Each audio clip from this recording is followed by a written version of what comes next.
Spencer, you can come up while we're waiting. Okay, we'll go to public hearing, item number 1, public hearing related actions.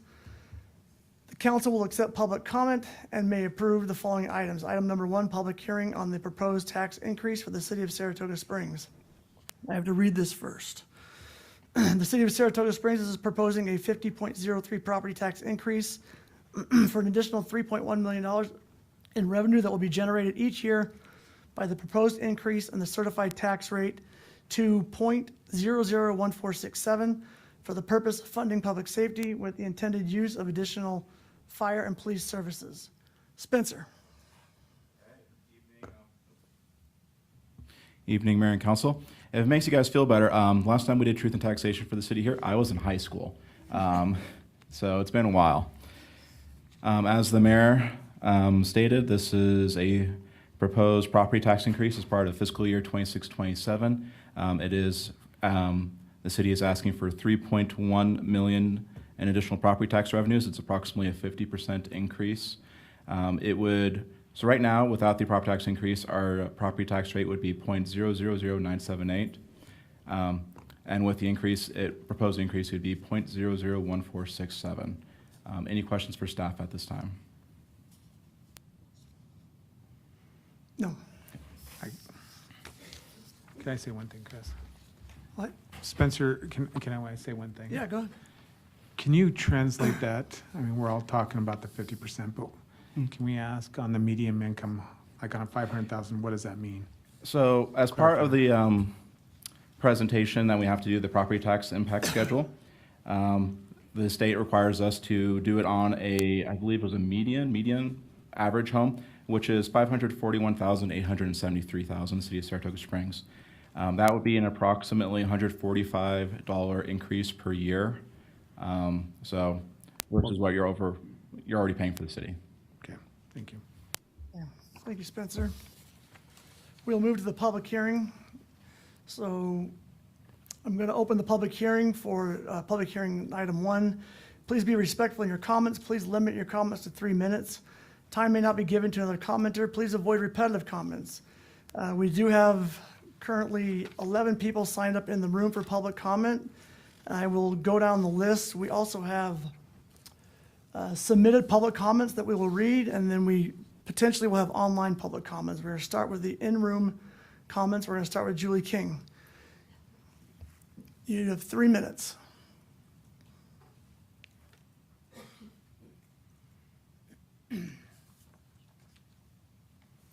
Just please push the button. My name is Julie King, and I've been a resident of Saratoga Springs for 21 years. We were here when Governor Herbert cut the ribbon on Pioneer Crossing. My children have attended 5 schools in Saratoga Springs and 1 school in Lehigh. We have lived through a tremendous amount of growth, and we have a pretty good idea of what is coming. I also have a unique perspective because I'm an elected official. I have been in the seats you are sitting in now, and I have gone through the truth and taxation process multiple times. I know what happens behind the scenes. I know the hundreds of hours spent poring over budgets, looking for efficiencies, trying to find resources with limited dollars, and making difficult decisions about what can and cannot be funded. I also understand the responsibility of taking care of employees and making sure they are fairly compensated while being mindful of the impact on families and their household budgets. A few weeks ago, I stood outside watching a wildfire creep closer and closer to our brand new high school. I saw firefighters save homes and save our high school. Our firefighters and those who provided mutual aid from other municipalities not only saved the school, they saved our district money in costs and delays in that school opening. Thank you. I also have another perspective that I think is important. I am now working in the very city office building that the city has made work for many years. I have seen how that space has been repurposed, rearranged, and reconsidered again and again to make it work. And I think that is a pretty good metaphor for Saratoga Springs. We make it work. We make do. We stretch what we have just a little bit farther. And for a long time, that's been the right thing to do. But I think we've reached a point where we need to be honest about the scale of what is coming. The Lake Mountain School District has completed a 15-year capital plan based on the growth we anticipate in Saratoga Springs and Eagle Mountain. We're estimating that we will need to build 17 schools in 15 years. To say it again, 17 schools in 15 years. That growth does not just affect the school district, it also affects the city. When we open our new high school in 2028, we are going to ask the city to provide a school resource officer. And that will be true for every secondary school, every middle school, and every high school we open. When we build elementary schools, the city will be asked to provide crossing guards. More schools means more roads, more traffic, more public safety needs, more parks, more infrastructure, and more demand for the services that only the city provides. We are one community. The decisions we make in one level of government have consequences for the others. I know this council is focused on being careful stewards of taxpayer dollars, but I also think we have to recognize that a 2008 dollar is not the same as a 2026 dollar. At some point, that making do becomes falling behind.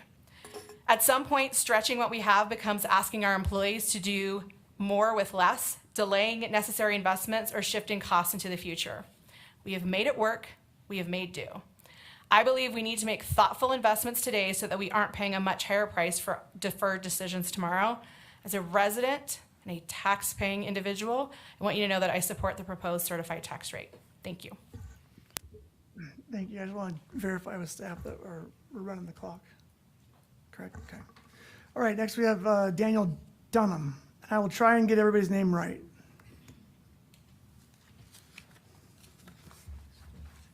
And Daniel, do you have the packet? Yep, Okay. and I actually want to refer to that packet a few times. You'll find that there are a few things that are highlighted in here. You say this tax increase is about public safety? No, it isn't. If you really cared about public safety, you get rid of him, you get rid of his department. So you look on page 3,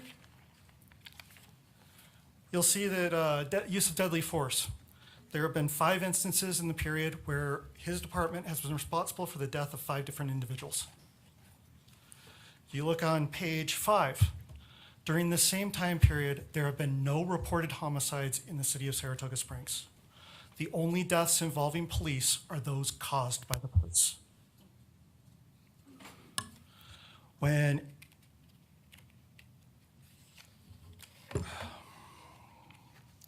trying to catch my notes. There is another reference in here, again with the deadly force. Most killings by police per arrest, then 95% of all departments that are in here. When you look on page 6, there's a list of the police departments. This is the 7th worst police department in the state out of 116. It is also, when you look at the second page and you look at police funding, it is higher than 90% of the police departments of a similar sized city. They're overfunded. Their police violence is at 16%, which is significant. They are very violent individuals, or at least a very violent department. There was a report of a guy who their kid's phone was faulty. They sent 6 cars in a canine unit and threatened the homeowner for a faulty phone. Why do they have 6 cars to send? And this isn't one thing. This happens. When there's been police accidents, there's usually 4 or 5 cars sitting there. They have too much. And then there's our unmarked cars. Talking with somebody who was in the industry, who was involved in unmarked cars, Saratoga Springs has the most of anybody in the state. So these guys have a lot of money, they have a lot of equipment, and a lot of spare time. It's a waste. So rather than provide 6 more officers, cut 12. Start with him.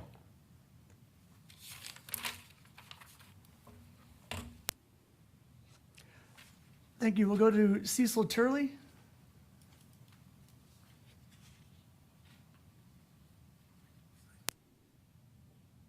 You good?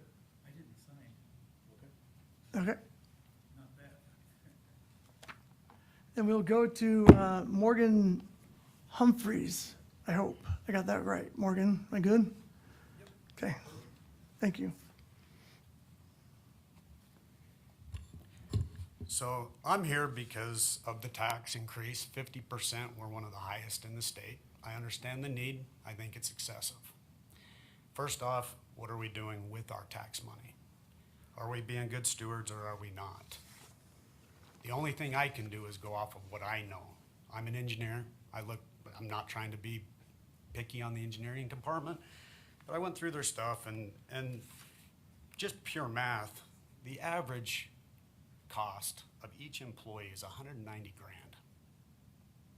The most that a city engineer can make per your guys' documentation is 156 grand or 153. If everybody makes what the city engineer makes, we have over 20% of the budget going to incidentals. And that is low. I will tell you right now, it's probably more around 40. Okay? To me, that's just one area where I look at and I go, that I understand that you have to add benefits in. I understand that there's other things to be added. If I can find it in one department, I can find it in all. I will say that I also am not very happy about the non-marked cars. I feel like we are over-policing in this area in the sense of traffic control. Traffic control and accidents are based off conflict points. Conflict points happen at intersections. Intersections are where accidents occur. That is where the damage, that's where the public safety, that's where the risk is. It's not going down the street, going 20 miles an hour over. I know that we want to think that, but that doesn't usually cause accidents unless that person is weaving in and out of other people. But that's where we go get almost all of our tickets.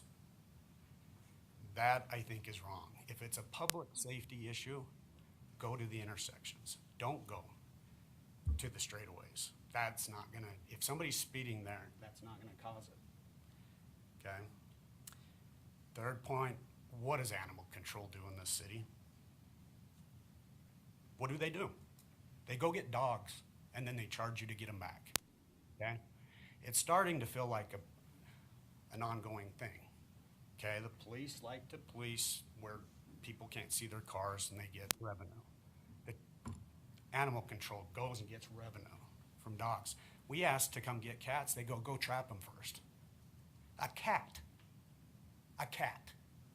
I'm not talking about a cougar, and I'm not talking about a bobcat. I'm talking about a feline house cat that people can't come get. Animal control, no, that's not my job. That is utter BS. And I'll stop because my time's up, but it's ridiculous. And that is one of the points that I will make, is animal control should be gone unless they start doing their job. And that is, we live in an area of wilderness. You, as Thank you. animal control, need to come take care of wilderness animals.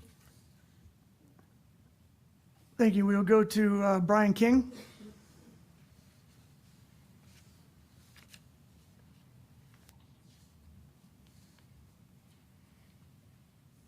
Good evening. I'm Brian King. I've lived here for about 21 years and live up in Harvest Hills. I am speaking tonight in favor of the proposed tax increase.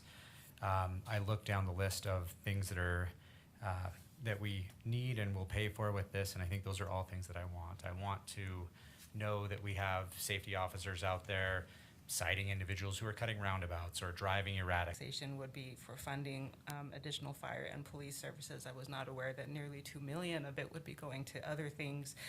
One of them being parks, which I mean, considering the RAP tax, I will admit right now that I do not know much about the city budget, and so that is on me to learn more. But I am curious to know if any lower priority spending has already been cut or deferred.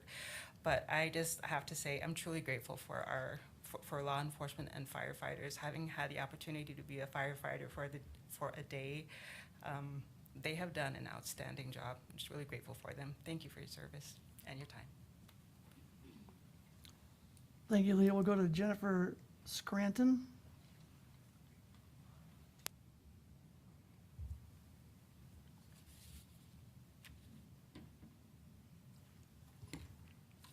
Good evening. My name is Jennifer Scranton, and I'm a Saratoga Springs homeowner. I do appreciate the importance of police, fire, and EMS I really thank you. And I understand that our city has grown tremendously and that the cost of providing these services has increased. However, I am concerned about the 3.1 million property tax increase, and I have a few questions. Saratoga Springs has grown approximately 16,000 has grown from approximately 16,000 residents in 2008 to more than 72,000 today. And I'd like the city to explain how much additional revenue that growth has generated and why the revenues associated with that growth are not sufficient to cover the costs created by the growth of today. My second question is, why does Clarissa Cooper?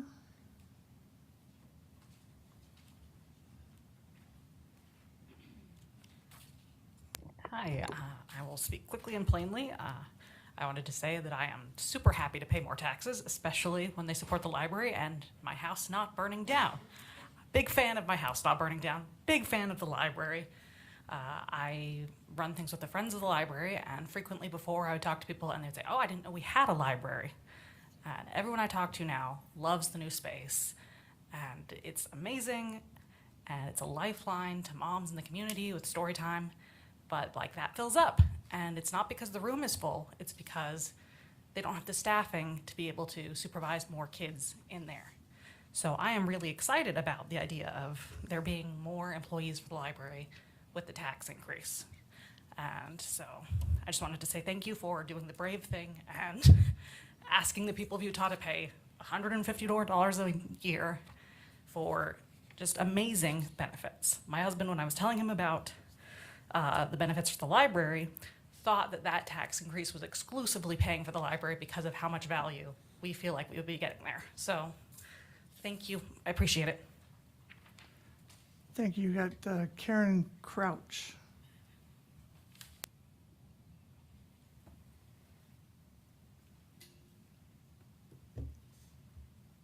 Good evening. I wasn't sure I was going to speak tonight, and one of the speakers already kind of hit on a lot of the topics that I wanted to talk about. Just have we really researched and cut waste where we could? Because while $150 based on your average house isn't a lot, it assumes that year after year that nothing else will raise, but the income will raise because we have more and more residents. So I think we are spending wisely on the police and libraries and all of that, but I'm just wondering if we have cut other areas. One thing that I noticed as someone that goes to Patriot Park a lot, we're watering cement. So we're not fixing those things and we're wasting money. So I really want to make sure that we're not wasting money and that we understand that there are some senior citizens here, which I am one of, and we're on fixed income, and a 50% tax increase caught my eye. So I do want to feel that you've taken this seriously and cut all the waste that you can. Thank you. Thank you, Karen. Okay, forgive me on the last name. I've got Stephen Witkovich.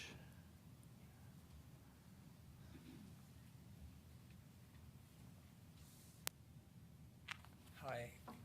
A lot of my concerns have been addressed by previous people, but I did want to make a few comments. I moved into Saratoga Springs in 2006, so I've been here about 20 years. Couple things that I don't really understand that would help me is, like they said, the statistic, 16,000 back then, 70,000 now. So from my perspective, the tax base, the residential tax base has grown astronomically, and then we've put in so many businesses over the last 20 years, and I can't understand why all those residents, paying into the pool, plus all those businesses paying into the pool, can't cover our tax base. So that's one thing I'd like to ask as a question. The second thing is, I know we've been criticized in the past for our police budget being overinflated, and I feel like it is overinflated, and I feel like $1 million for 4 new hires, from my simple math, that's $250,000 per hire. That's pretty good. My dad was a police officer for 30 years. Never made 250,000. So obviously that budget, there's a lot of other stuff in there besides 4 hires. But I believe our police budget should be reduced, not increased. Same concern, 50% in 1 year. Could we do 15% over 3 years? Final point, when I moved here from Sandy in 2006, my property taxes immediately doubled, and I was kind of in sticker shock. It's like, how can Sandy provide such excellent services to their residents for half the amount of, half the property tax than Saratoga Springs can? Now, I've been paying double for the last 20 years because I got used to the new tax burden, but it seems that as we approach the size of Sandy, we should also be getting the efficiencies of Sandy, and we don't seem to be doing that. I don't know what Sandy's current tax rates are, but when we're fully built out and we're going to be 100,000 or so, right? We're going to be equivalent to Sandy. How is it that they can figure out how to keep taxes low and we can't? I don't believe that they're any smarter than we are. But they must be doing something right that we're not doing, and maybe we could learn some lessons from them. And then finally, and I didn't know this until tonight reading over the docs, I'm looking at the cities around us. We're the highest tax increase city over all the other cities. They're like 6, 8, 10%, except for Eagle Mountain, who's gone nuts and they decided to do a 200% tax increase. But it's like, what are these other cities doing that we can't figure out how to do to keep their tax increases reasonable? 6, 8, 10%, that's reasonable. Inflation, right? We're covering inflation. But 50%, something's going wrong here. There's got to be something that we can do better to be more efficient. Thank you. Thank you. We've got Lynn Archuleta.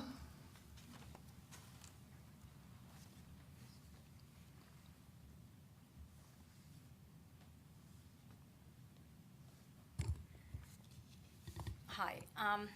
I was born and raised here in Utah, lived in Salt Lake most of my life until 2020. I came here to Saratoga Springs.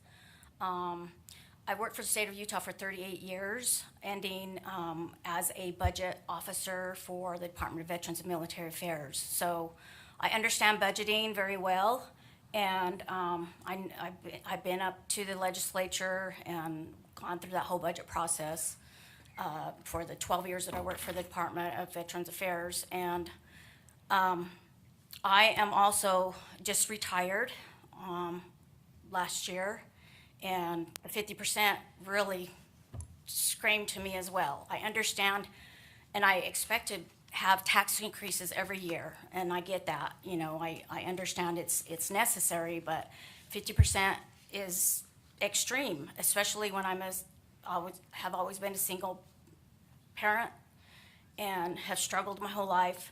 And I thought I could live off my retirement, and I am struggling. I had no idea how much taxes they take out of retirement. It's just, this is a lot. And when I look at the numbers, like I just looked at what the budget was for, the police, over $1 million, like the man just said. I know that government, my experience of 38 years of government, is leaning towards top heavy. And I've gone through lots of budgets, cutting budgets. We're at the state level, they're constantly asking departments to cut budgets. Where can you cut back? A lot of the people have already addressed what I wanted to say here, but you can cut. You just got to dive in there and cut. When I see, I know police are necessary, but when I first moved here, we had a fire, and my house literally was almost caught fire. I had to go, and it's scary. We need to fund the fire department. We need more firefighters here. The growth, the last gentleman that said there's so much growth, why isn't that compensating? There's got to be something. We got to dig and find out how to be more efficient, where we can cut, and not be top heavy anywhere. that's a lot of money for four positions, and that's a lot. It seems top heavy to me. My department was top heavy. I don't know. I'm just really concerned. I drive here and I live at the end by the lake, and for me to go anywhere any day, is that my time? Sorry. Yes, thank you. you. Okay, do we have more signed up for in-room? Wendy, are there more signed up on the sheet back there, or? If we have another one, you want to just come up and state your name?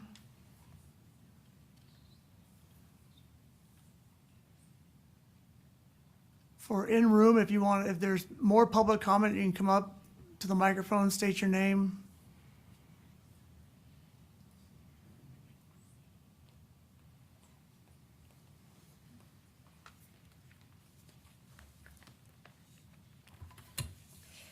My name is Beth Allen, and I'm a resident here in Saratoga Springs.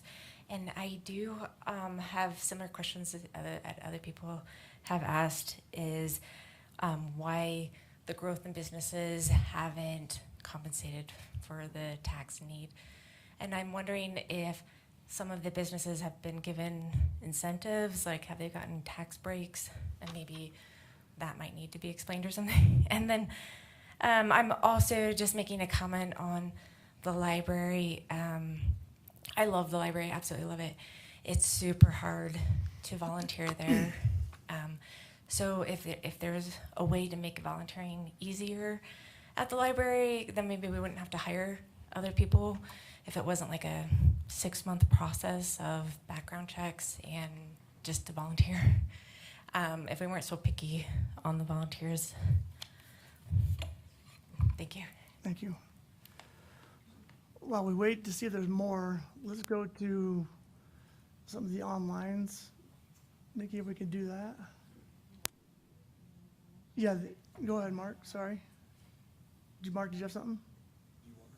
Yes, yeah, I was gonna have her read the online comments. I believe we had 5 submitted online. And we're gonna have you read those with the same 3-minute timer clock.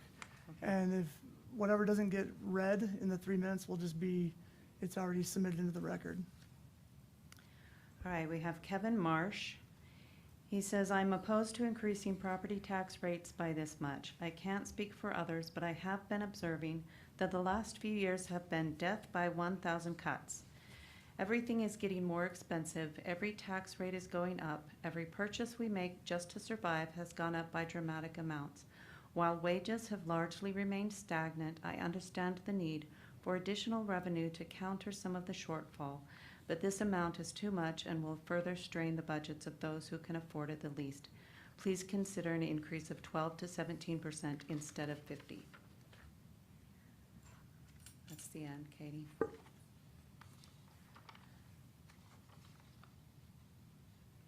Brandon Anderson says, I support this tax increase for better emergency and public safety.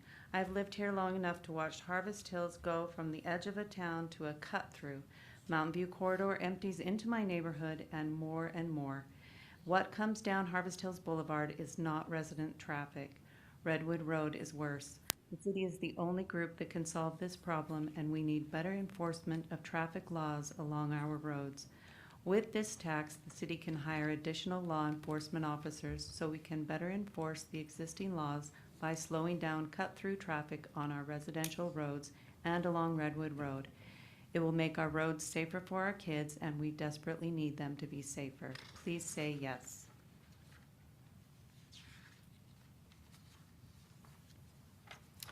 Josh Kimball states, I saw that property taxes are proposed to raise by around 50%, and I'm writing to give my dissent to this decision. With the rapid growth in the city is experiencing in both new residential construction and industrial, business, and office space, I feel that the money received through this growth should bring in sufficient money instead of burdening residents with yet another increase to our lives where the cost of living is already out of control expensive.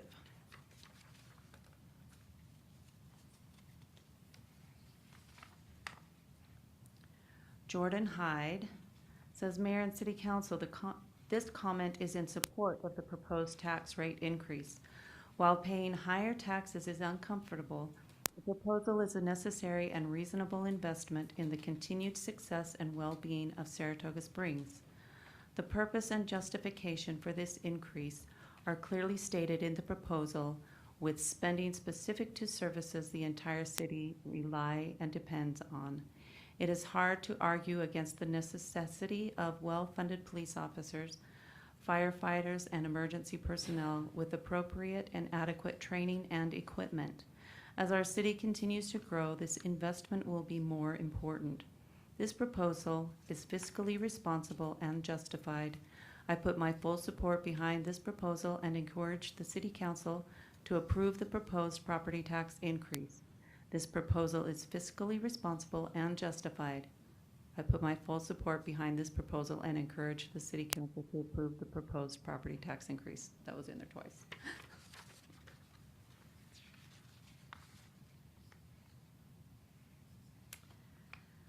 Clarissa Bascom wrote to the public comment regarding the proposed tax increase with questions. Dear Mayor, City Council members, and fellow residents, like many residents, I am trying to understand the need for a proposed property tax increase that has been described as the first city tax increase since 2008. As a homeowner, a taxpayer, and someone who cares deeply about our community, I believe it is important that this decision be based on a complete understanding of the city's financial history and not solely on the statement that taxes have not been increased for many years. A 50% increase in the city's property tax is significant for many families. Because this decision rests with the City Council, I respectfully ask that residents be provided with additional information so we can better understand why this increase is necessary and whether all reasonable alternatives have been considered. I respectfully request clarification on the following questions. It is accurate that while the city has not adopted a truth in taxation property tax increase since 2008, the city's property tax revenue has nevertheless increased substantially through the construction of thousands of new homes and commercial properties. As Saratoga Springs has experienced tremendous growth, has the city also received increased recurring revenue from other sources, including sales tax, building permit fees, impact fees, state shared revenue, franchise fees, and other growth-related revenues? If so, how have those revenues changed over time? Is it correct that Utah County collects property taxes on behalf of Saratoga Springs and distributes the city's share back to the city? How has the city's overall revenue changed since 2008, and how has that additional revenue been allocated? Specifically, how much annual revenue has been generated by new residential construction? How much annual revenue has been generated by commercial developers? How much has total city property tax revenue increased since 2008? Which departments have experienced the greatest increases in spending? How much of the proposed increase is intended to maintain existing services versus expanding services? As the city's budget has grown, have city services grown proportionally? For example, if the city's property tax revenue has increased significantly over the past 18 years, have residents seen comparable increases in roads, public safety, parks, staffing, and other essential services? A comparison of budget growth alongside measurable service improvements would help residents better understand the need for additional taxation. What portion of growth-related infrastructure has been funded through developer impact fees rather than property taxes? Have those impact fees kept pace with the costs created by new development? Many residents have expressed concerns about continued rapid growth. If additional property tax revenue is approved to address growth-related needs, what is the city's long-term plan to manage it?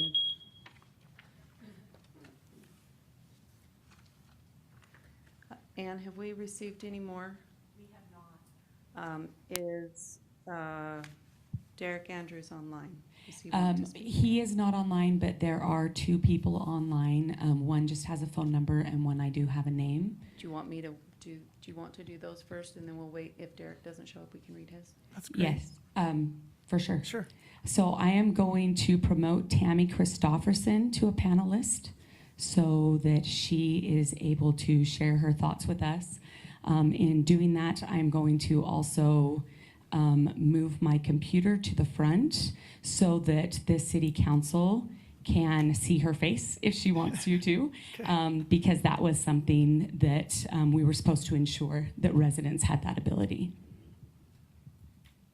Tammy, it looks like you are muted.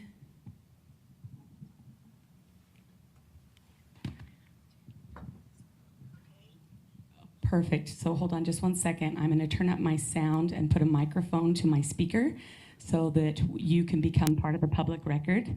Okay, you can go ahead and start. Okay, this was kind of a surprise. A lot of this has been covered with what everyone said, so I just go yes, because I'm not sorry.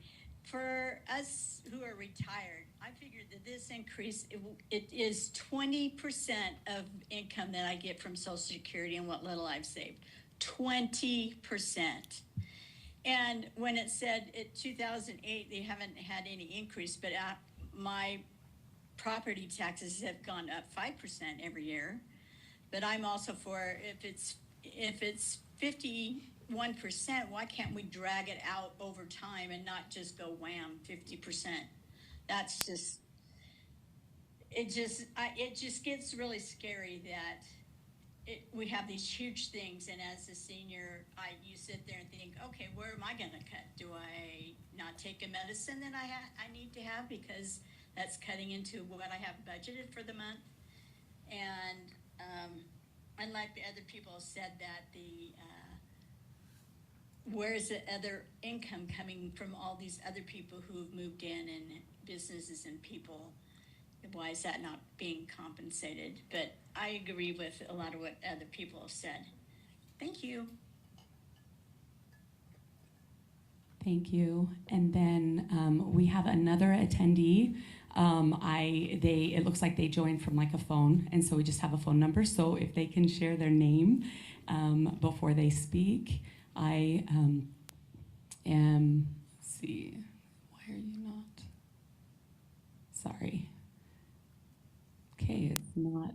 I can allow them to talk, but it's not allowing me to put them on, maybe because they don't have a camera because they're on a phone.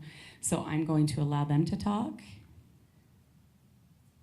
You can go ahead. It looks like you are muted, so if you would like to speak. Give their name. I don't. No, they need to give their name. Yeah, please give your name. Am I audible now? You are. Okay, perfect.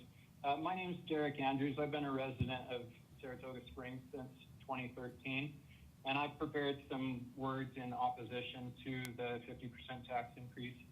Good evening, Mayor and council members. I'm here tonight to respectfully oppose the proposed property tax increase.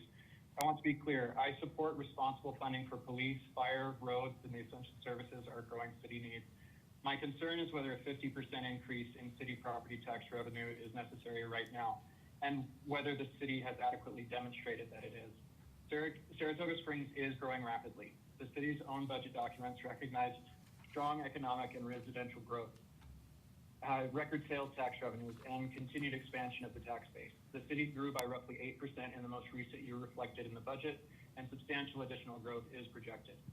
That growth should matter when we discuss taxation. Before asking existing homeowners to pay significantly more, I believe the city should demonstrate how much additional revenue it can reasonably expect from new construction, new businesses, population growth, sales taxes, and other existing revenue sources.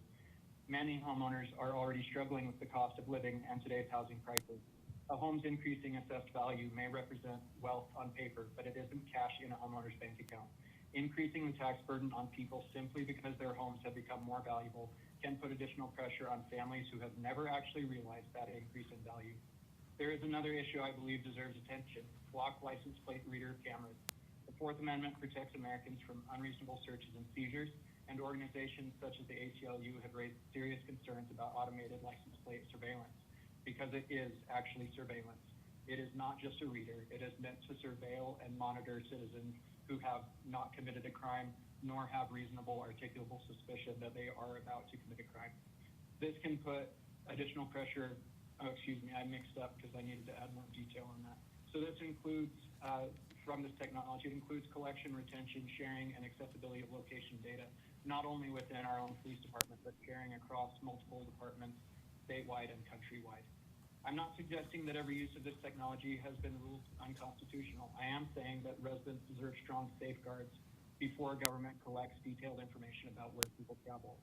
I am uncomfortable, therefore, asking taxpayers for more money while the city continues funding surveillance technology that raises legitimate constitutional and privacy concerns. I also believe the tax proposal needs to be represented more clearly. The city's own property tax impact schedule shows a proposed $3.1 million increase, but only $1.202 million, or 38.78%, is identified for police and fire, although the whole thing was presented as it's for public safety. That means more than $1.89 million, or over 61%, goes to other areas that are not public safety. They are not police and fire. Those expenditures may be worthwhile, but taxpayers deserve to see that distinction clearly rather than hearing the proposed frame. Thank you, Derek. Okay, I think we might have a few more in the room who signed up. Beth Allen, I believe you already came up, correct? Okay. And we've got Sammy Reyes.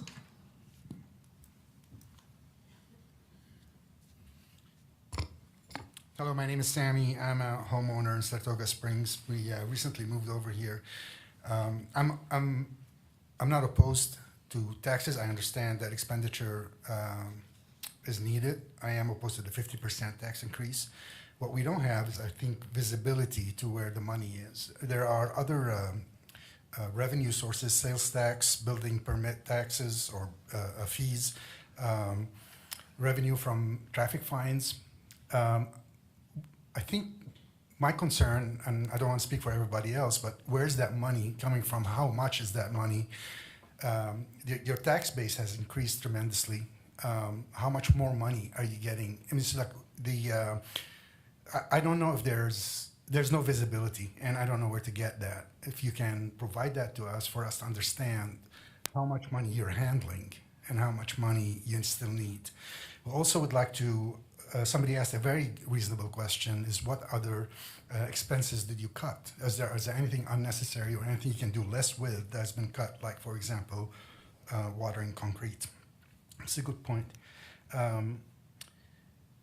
The other concern, which is a major concern, is if this passes, when is your next 50% tax increase going to happen to us? So when is enough? I believe you as a body, you're trusted to take care of Saratoga Springs. And I think the standard is to minimize government, the size of government, and the impact of government while providing a good balance to people. Obviously, if we ask you to handle everything that we do, yeah, you're going to need all the money that you do. But we're asking you not to do that. We're just asking visibility to where the money is, how much money there is, and where it's going. Sir, you got a bad rap today. I don't know how true that is. I'm sorry for that. I do support law enforcement everywhere. I don't think chaos is a good idea. And in conflict with many other people who think that money is too high. I believe when you consider the salary, the car, the unit, the weapons, and the training, I think that we might be close to what you're asking for. So, and again, I think if there is police brutality, that's a training issue, not a budget issue. So, thank you. Thank you. Do we have any more submitted online?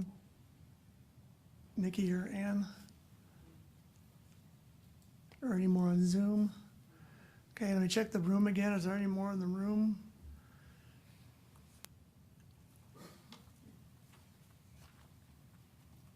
Could you do one of these in the back, please? Okay, Do you want me to speak or do that first? go ahead. Just give us your name. My name is Jalen Lincoln, and I've been a resident of Saratoga Springs since 1999. And I want to thank this council and the councils that came before you of balancing the needs of services and the increases of taxes. It comes tonight to the age-old question, is it better to do small increments or to go years without before we do a tax raise? It's really hard, and I don't have an answer for you, but I do appreciate the time and the effort to have many years of no tax increases. We used to joke that we couldn't come out of Costco without spending $100. Unfortunately, the new joke at our house is we can't go to Costco without spending $250. As prices go up, the dollars that were with the original rate in today's market, they just don't purchase as much as they used to. And it's a hard question to struggle with. But I appreciate the balance that this city has taken between raising taxes over the last many years and providing services. And I hope and wish that there's some magic bullet on either small increments or larger increments. One thing I thought might be helpful is on your paper that was passed out to have the rates of the different cities, what their current rate is and what their proposed rate is, because then you can say that, oh, it's a 50% increase, but our rate is still lower than a bunch of the cities on the paper. You can compare apples to apples a little better. Because the different cities all have different philosophies, slow increments or all at once. But again, I appreciate the effort that this council has made to keep taxes as low as they can since we moved to Saratoga Springs in '99. Thank you.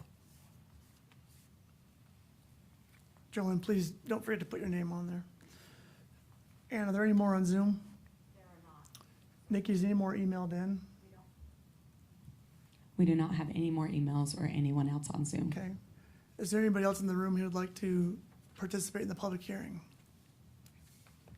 Okay, seeing none, we'll close the public hearing. And we will go to business item, or public hearing item 2, consideration of resolution R 2644, adopting the certified tax rate for the general revenue fund for fiscal year 26-27. Spencer. And council, after Spencer's done, we'll have time to address comments. Or ask questions for Spencer. Okay. So this resolution here is adopting the property tax rate as part of the fiscal year 26-27 budget. Nothing's really changed since what we said earlier. Were there any questions for staff at this time?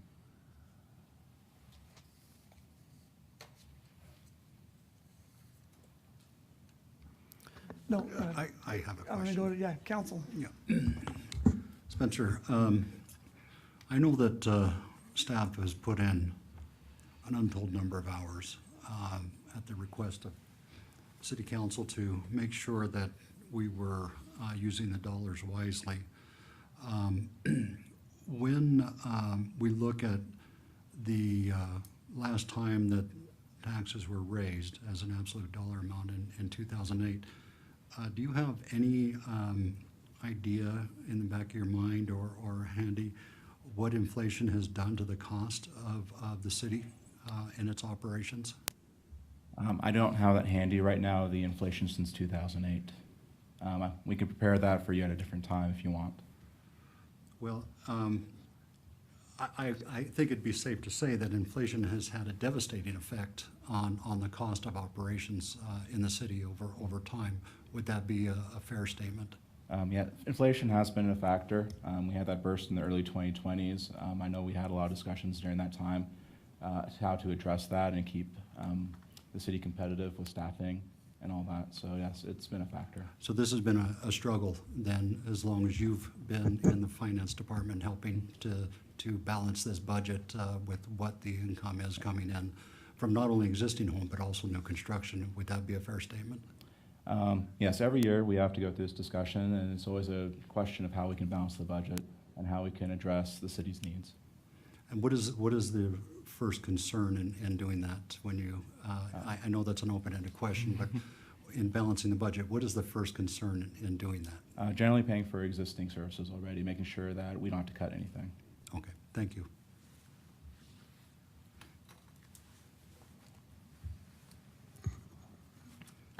Spencer, so this, when we look at this schedule for the things that will be cut, those Yeah. are just things this year, correct? Yes. In this year's budget. So one thing I want to point out is that people have properly noted that about 1.2 of that goes to public safety this year.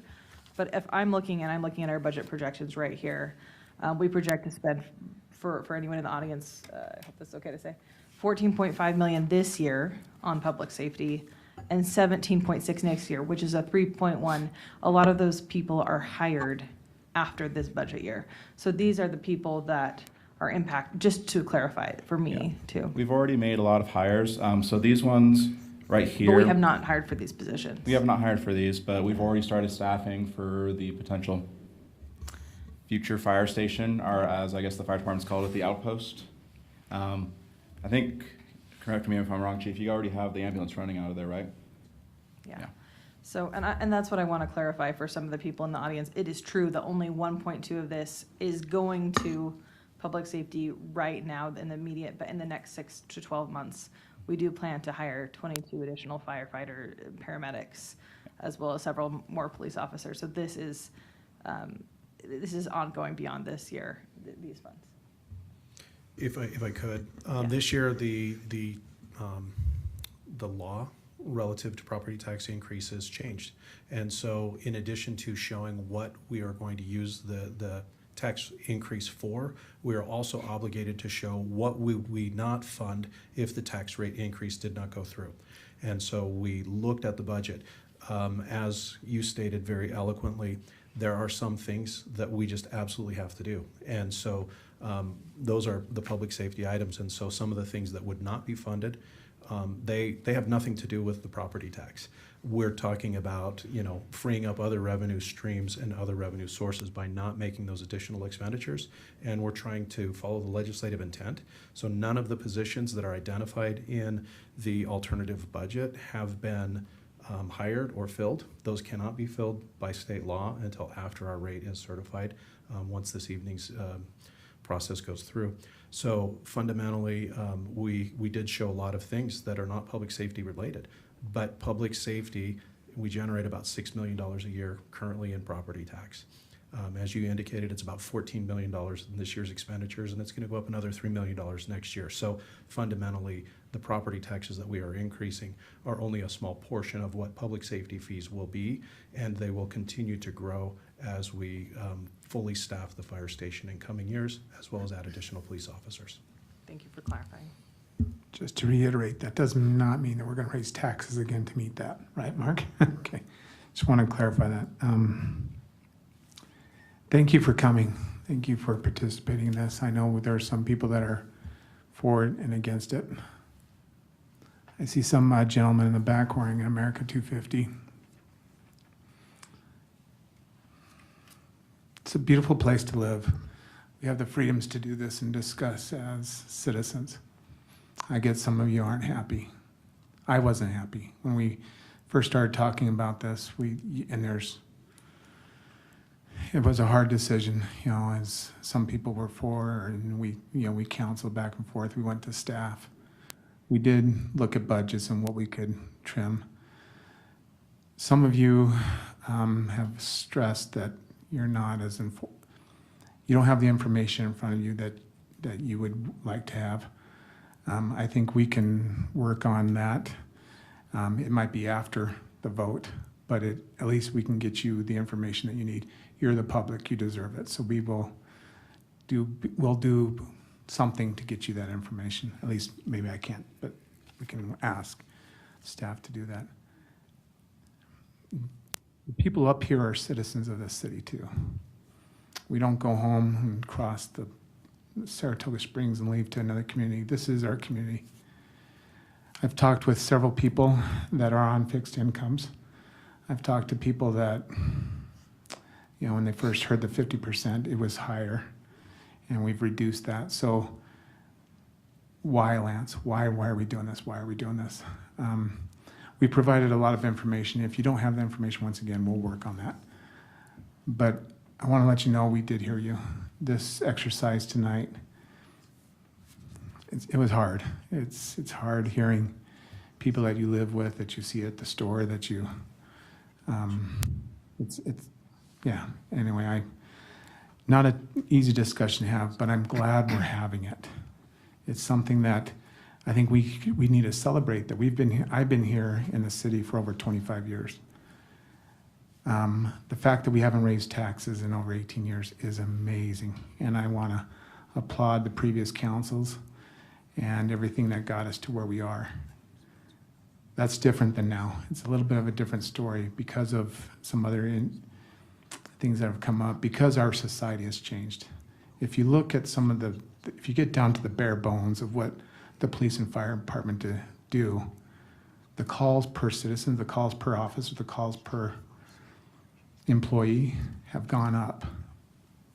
And I think we can bear that in our empirical data. Our society has changed. It's not the society that we were a couple years ago. We have a lot of needs that are rising and coming to fruition because of our society. So I want to let you know it's not the same culture that it was 20 years ago or 18 years ago or 10 years ago. It's changed. And we have to have the first responders there to deal with it. Once again, my vote tonight, I was, if you would talk to me a couple days ago, it was here or there. And I've counseled with other council members. And anyway, if you ever want to talk to me afterwards, my public information's there. I would love to talk to you individually or as a group and explain it. And anyway, I'm done. Thanks, good. Anybody else before me? Okay. I just want to make sure, and I know this was brought up lots of times, and it might not look like this is how it worked, but hopefully people are aware that this was definitely a data-driven decision. We have a lot of very good data in Saratoga Springs. Our city manager made sure that we had all those numbers and that we needed to be able to discuss and talk and come to determination, but we had massive amounts of data that we reviewed and talked about and looked over to make this decision. So we obviously, our discussions were not done lightly. Of course, this was a heavy discussion every time, but it was it was data driven. I just want to make sure people know that. I know it came up in quite a few comments and stuff like that. But we have data, we do have that data to back up what we're trying to accomplish with this increase. And so I just wanted to make sure that we did look at a lot of it, and it did help with some of our decisions on that, so. I might not be that short, sorry. Thank you so much for coming. First of all, thank you so much for your comments for and against. They're very reasonable. They're very important. I want to clarify a couple things that I took notes on if I can. Again, like $1.2 million is shown here to go to public safety right now, but in the next year, in the next 12 to 18 months, 100% of those funds will be going to public safety. They will not be used. Again, we take home about $6 million in sales tax or in property tax right now. We spent 14.5 this year. So we're subsidizing the rest with sales tax. We will continue to do that. I'm new to city council. I've looked over the budget a lot of times, being new, line by line by line. And what I found over and over again is a really lean city, very efficient. We reuse equipment that I sometimes question whether we should reuse. We use every strategy I have found to save money where we can find. We're actually one of the only cities in the Wasatch Front that charges the full cost of water rights to developers, which saves residents money. So we have some of the lowest water rates on the Wasatch Front. And in the budget, there's a lot of department requests that get denied. So you are seeing the things that got approved, but you're not seeing all the things that got denied. And we have seen a lot of those. I think there's a lot of questions around how things are funded. The primary two ways that cities can fund public safety is property tax and sales tax.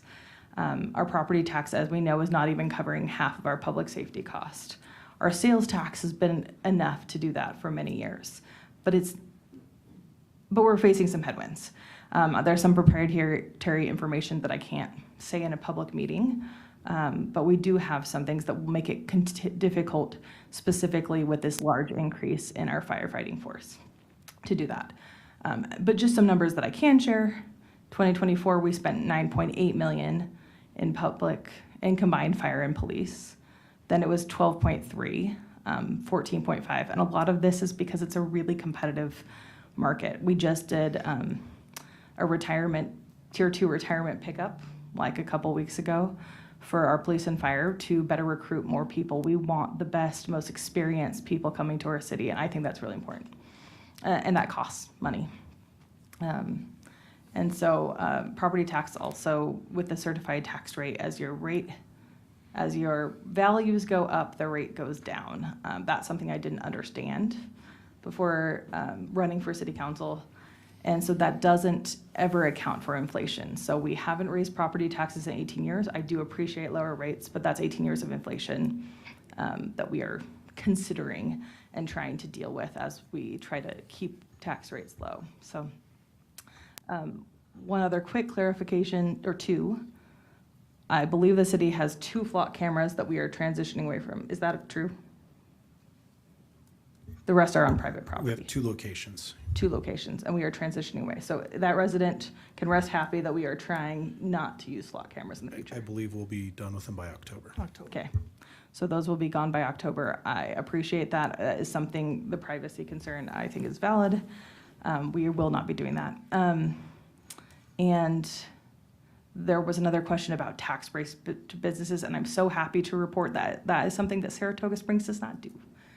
We have given one tax, the previous city council gave one tax incentive to get Costco that is fully paid for. We do not have tax incentives, which is pretty rare for a surrounding city. Is that correct? That's correct. Okay. So just because I think those are valuable things for people to know. We really hear you. I really hear you. Ultimately, I really ran my campaign on public safety because I had looked at the numbers before I decided to run for office, and I thought it was really important that the city fund this. I've lived in fire-prone areas before. I'm very cognizant of what that does. I just spent 4 extra hours driving to Oregon to avoid fires 2 weeks ago, and I just think that we cannot compromise on public safety, and it is so important. And I wish there was a way to help people on fixed incomes not feel the burden of this. I prefer smaller increases when possible, but I really think that this increase is necessary for the stability and safety of our residents. So we are asking for a significant investment from our community. We're asking for $3.1 million. And I want to clarify that it is only the portion of your city taxes, which currently accounts for about 12% of your taxes, that is going to be raised with this. On the average home that is around $142,000, that equals to about $12 per month. $12 is $12. In some budgets, family budgets, that's a little. In some families, that's a lot. I want to make sure that you get the most value for your $12, for whatever it is that you're paying for this. Some of the data that we looked at is we are building a new fire station. We're building that new fire station because there's this portion of our city that the response times are over 10 minutes. The target is around 5 minutes. If you've ever been on the receiving end of one of those calls and it's a life and death situation, you know how long 1 minute is. And so part of your investment in public safety is bringing those response times down. That is really important. Mutual aid. Previously, we've been relying on our neighbors a lot. They have answered the call to help some of our neighbors more than we've been able to do that. With this, we'll be able to balance that. We will be better able to serve our own citizens.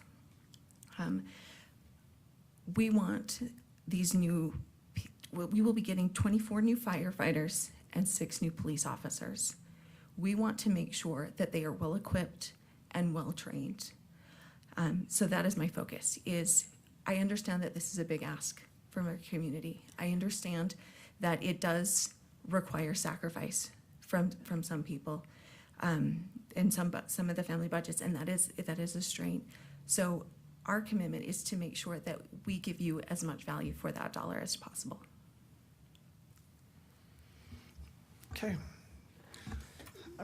Mayor, I do have, Yep, go ahead. I was the first to go, I do have some follow-up because there are a lot of good points that were made. And I'd asked an open-ended question to Spencer, and I'd like to come back and address that now. There were choices, and there have been choices made. And one of those choices that the city council had made was to reduce the potential merit increase for city staff by 20%. We hated doing that, but we felt we needed to try to contain the costs as much as possible, because even though it's going to cost me about $13 more per month, I said money in my pocket or your pocket it does more good than money in city coffers. Problem is that our coffers aren't sufficient to handle what is needed. And the problem with not doing a tax increase in 18 years is that devil that is called inflation. And if you look at the cost of materials, they've gone up. Well, is it really the cost of materials that have gone up? No. It's the value of the dollar has dropped by 55%. And the problem with that is that your operational costs, or our operational costs, have inflated faster than the CPI. And so, especially when it comes to asphalt, concrete, and everything that is needed to maintain our existing infrastructure. Yes, new construction pays for all of that, but we do have existing infrastructure that needs to be maintained. The real problem is under the Utah certified tax rate is it automatically adjusts down to maintain revenue neutrality as home prices go, or home values go up. So the existing property tax collections don't automatically adjust for inflation. And that's where we get the problem, where we've been doing what we can with the increase in homes and businesses that have come into the city.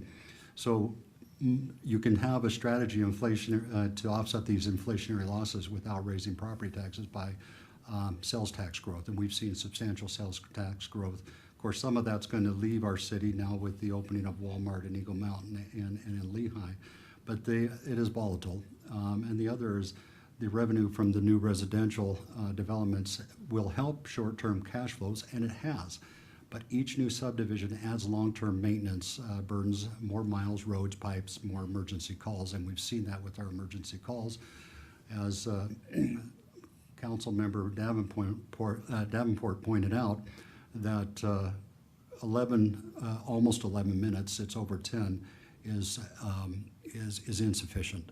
For each minute that goes by, Chief Johnson had testified earlier in a prior council meeting that it's a potential life lost. And I've had the unfortunate position to be in a home where someone's not breathing and making the decision on what to do there. And every second felt like a tick in my brain, as my heartbeat, until they got there. The problem is that, as Jolynn Lincoln had pointed out, is that the old joke, and my wife and I had that joke, that try to get out of Costco for $100, and now it's $200. That is the true problem with inflation, and what we're trying to do here, I believe, is to make that correction and move forward. If we have to have changes in future years, which based on the projections, that should not need to happen anytime soon. I think that was a concern. Are we going to do it year after year after year? This is right-siding our budget on this one time. And it does come at a cost, but we've cut as much as we possibly can in my mind. I don't like to see cost increase for myself, but unfortunately, unfortunately, this is something that we have to do. Okay, thank you. I'm going to talk about our process a little bit. So if you haven't been to a public meeting, we have public comment and public hearings, and we don't have a back and forth exchange. So some of the questions we try and answer after the fact. Some of these have been touched on. These are just some of my notes. I wanted to touch on these. So first, the certified tax rate. If you're not familiar with how certified tax rate works in Utah, and staff, keep me honest. Every year, the county, not the auditor, Assessor. the county assessor will look at the overall value of Saratoga Springs houses and businesses for property tax purpose. They then assign a tax rate to every entity that pays into property tax. In order for the city of Saratoga Springs to collect more money, the certified tax rate has to be adjusted through truth in taxation. So when I look at my personal property tax bill for the city of Saratoga Springs, I paid more to the city 10 years ago than I do prior to today, because our growth has brought the tax rate down so the city collects the same amount of money. Spencer, am I hitting that right? So new growth is added to that number. So for this year, for example, Correct. we would be adding approximately $400,000 in new property tax revenue from new housing, new businesses being built. Right, correct, okay. So that's the certified tax rate. And we've been able to manage, in 18 years, we've gone from a volunteer, well, part-time fire department, correct, 18 years ago, to now being a fully staffed, full-time department, with I think we have 2 part-time employees in our firefighting service. So we've been able to manage that growth over those 18 years using new growth. The new fire department that needs to be built, that will be handled through new growth. That's not part of what this ask is. So we can use, the question was brought up on impact fees. So when a new home is built, impact fees are collected, and we can use those impact fees to build the new fire station. What we can't use impact fees for are for the ongoing cost of personnel. We've been able to grow city staff with the growth of the city through new growth of new residents and new businesses and new sales tax. This particular year, and the reason this has come up is because we have kind of an anomaly. We have to hire a large amount of new employees to house the new fire station and support the additional police required.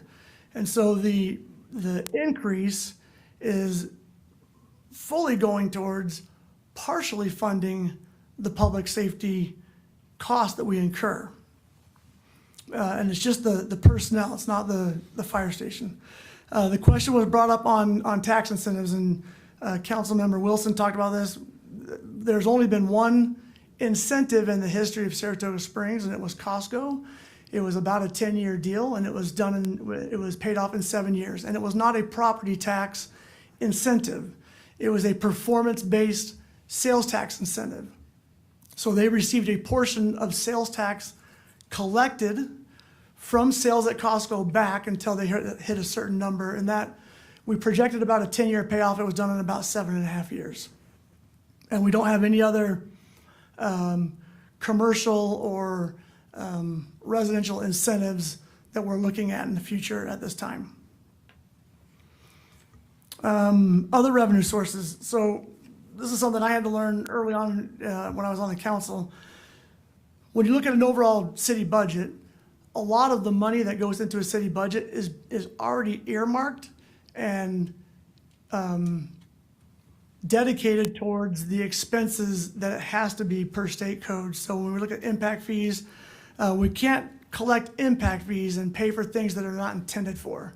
And those have to be proven through impact fee studies that the impact fees collected are going to pay for the impact of that growth. And we get audited on that by the state to make sure that we are not over collecting on impact fees and using them from other things.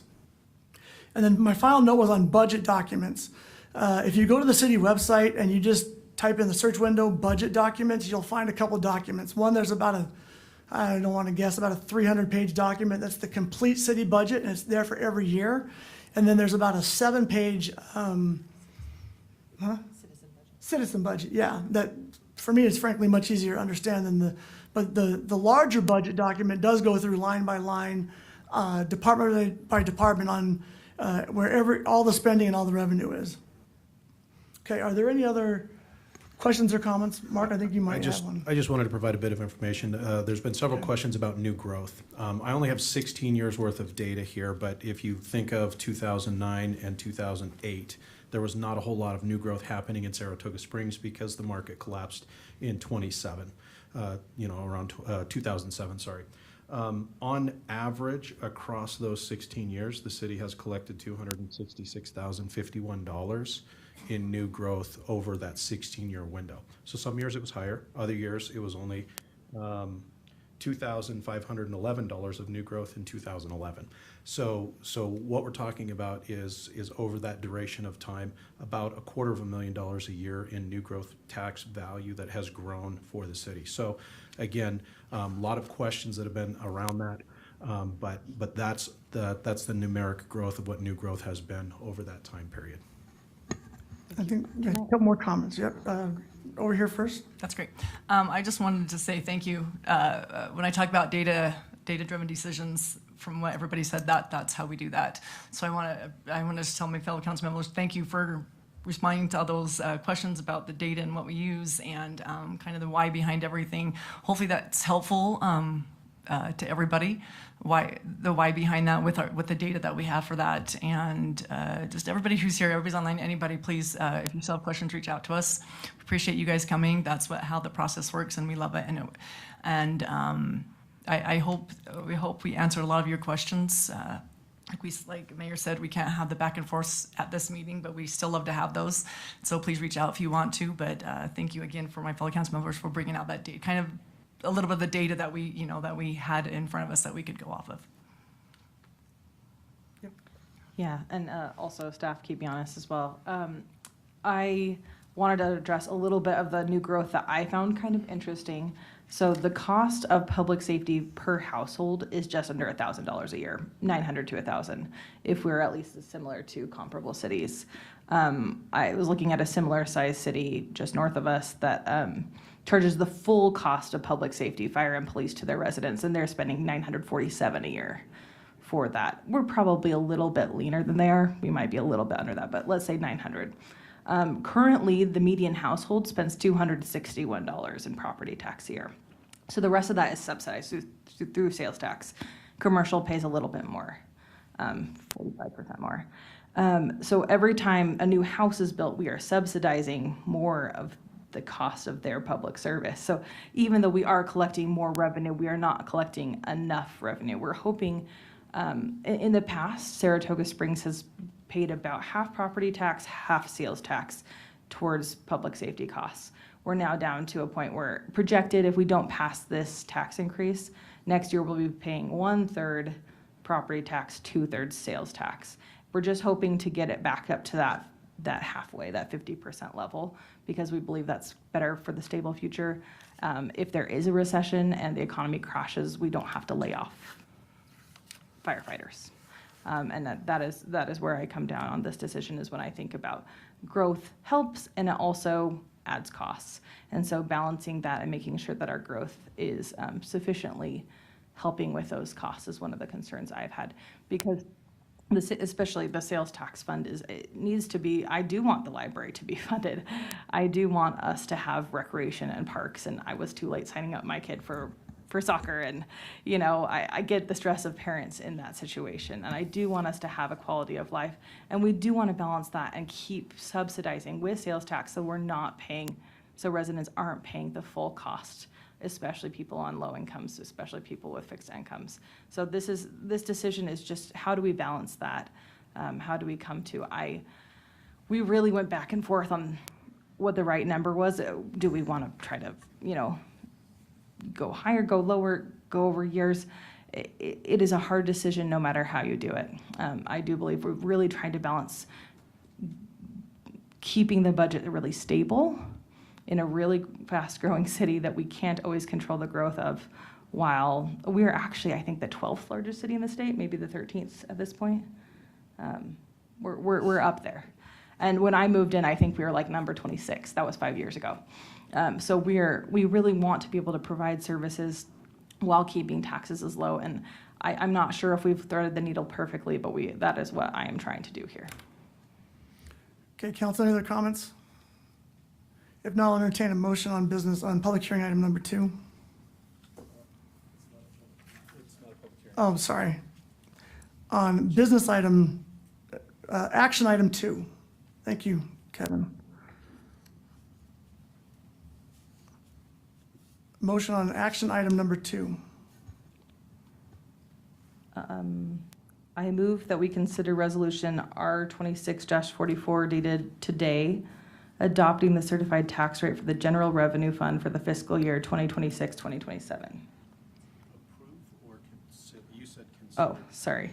I move that we approve resolution R 26-44 dated today, adopting the certified tax rate for the general revenue fund for the fiscal year 2026, 2027. Okay, I've got a first from Councilmember Wilson, Second. second from Councilmember Davenport. We'll do a roll call vote of the council. Councilmember Wadman, Yes. Councilmember Barton, Yes. Councilmember Davenport, Yes. Councilmember Taylor, Yes. Councilmember Wilson. Yes.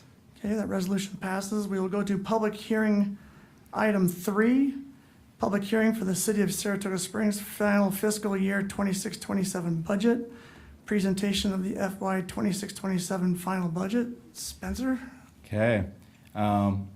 So this year was a little bit different, as we've explained before, due to the property tax. We, normally, most years, we adopt the final budget in May or June, but due to the property tax changes this year, we cannot adopt a final budget till the new property tax is certified. And so now that we have a certified tax rate, the council can now make actual action on the budget and adopt a final budget. What we have right now, since we're already into the fiscal year, we're operating on an interim budget is what it's called. And so month and a half of interim, council tonight can make an action to so decide to do final budget. We've presented it multiple times. There's been no changes to the final budget. The major changes are mostly concerning public safety, with also some other changes concerning library and public works as well. Any questions for staff at this time? No, this is a public hearing, so I'll open the public hearing for, I got too many pieces of paper. Action item, no, public hearing item number 3. Please be respectful in your comments. Please limit comments to 3 minutes. Time may not be given to another commenter. Please avoid repetitive comments. Is anybody here for public hearing item 3? Okay, seeing none, I'll close public comment and turn it over to the council for questions. Seeing none, I'll entertain a motion on public hearing item number 3.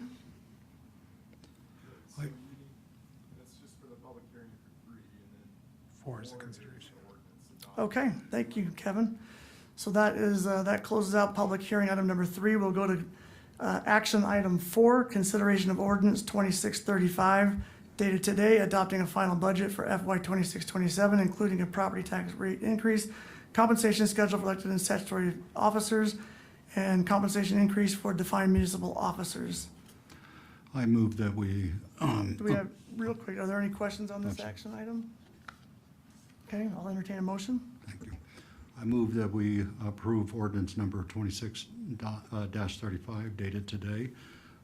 Ordinance adopting final budget for fiscal year 26-27, including all property tax rate increases, compensation schedules for elected and statutory officers, and compensation increase for defined executive municipal officers. Thank you. It's got a first from Councilmember Taylor, Second.